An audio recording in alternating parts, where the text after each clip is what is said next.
మైరా అమ్మమ్మ వాళ్ళ ఇంటికి వెళ్తున్నా నువ్వా? అమ్మమ్మ వాళ్ళ ఇంటికి వెళ్తున్నా? ఏం మనసా వెళ్ళిపోతున్నా? Bye friends. ఈరోజు మా అమ్మ వాళ్ళ ఇంటికి వెళ్తున్నాను ఫ్రెండ్స్. నేను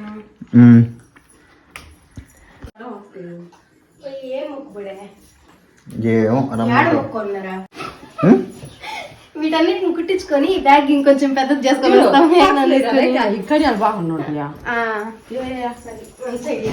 మైరా మీ అమ్మ వాళ్ళ ఇంటికి వెళ్తానమ్మా. నువ్వు లేకపోతే రేపు ఎట్టుండాలి నేను? నీ జాబ్ కొట్టేది ఎవరమ్మని?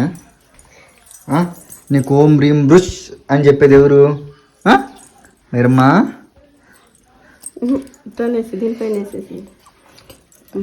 మానస అయితే వాళ్ళ అమ్మ వాళ్ళ ఇంటికి వెళ్ళడానికి చాలా సంతోషంగా ఉంది. ఆ విషయం నాకు కూడా తెలుసు, కానీ బయటికి మాత్రం నటించేస్తుంది. నేను మా అమ్మ వాళ్ళ ఇంటికి వెళ్ళడం ఇష్టం లేదు ఫ్రెండ్స్ అని చెప్తా ఉంది. చూడండి ఫ్రెండ్స్, 1 వీక్లో రిటర్న్ అవుతాను ఫ్రెండ్స్. 1 వీక్ కాదు, 1 వీక్ ఎవరైనా ఒక వారానికి ఇంత బ్యాగ్స్ సర్దుకుంటారా? మీరే చెప్పండి. వాటిల్లో 80% కుట్టించాల్సిన 7 కుట్లు పోయినాయి, అందుకని చెప్పి ఎత్తుకోబోతున్నా. మా చెల్లి పోతే ఇంకెవరు కుట్టిరు. సరే ఇప్పుడు టైం అయితే 6 వస్తుంది, త్వరగా అయితే బయలుదేరాలి. ఈ నుంచి ఆల్మోస్ట్ 800 కిలోమీటర్లు జర్నీ చేయాలి. ఇప్పుడు బయలుదేరితే రేపు ఉదయం 6 గంటలకు అట్లా రీచ్ అయిపోతాం. ఇందుకు దేంట్లో వెళ్తున్నాం అనుకుంటే మేము బైక్లో వెళ్తున్నాము. మీకే సర్ప్రైజ్ ఉంది.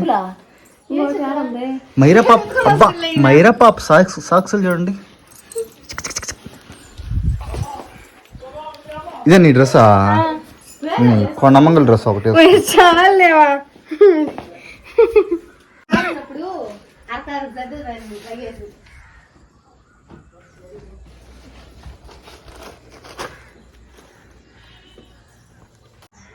మీ నాన్న ఇప్పుడు ఏడొస్తుంది, ఏడు మొహం పెట్టేస్తుంది. దాంట్లో పెట్టుకునేదానికి బాగుంటుంది.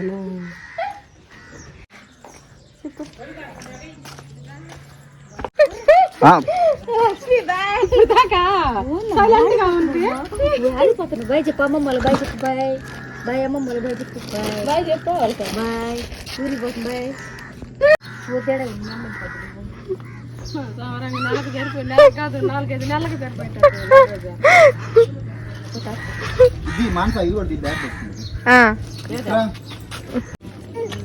ఈ బైక్లు ఇప్పుడు 800 కిలోమీటర్లు వెళ్ళాలి.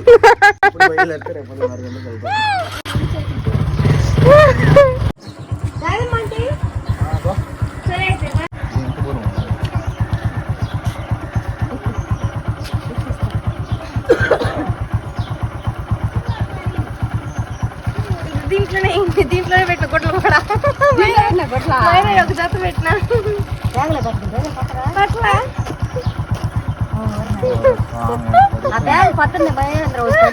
నేను రేపు వచ్చి బట్టలు కుట్టించుకోవాలా?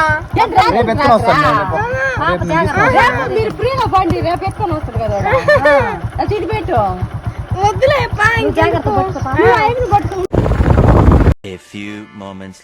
చూసాం ఫ్రెండ్స్ మేము మా ఇంటికి.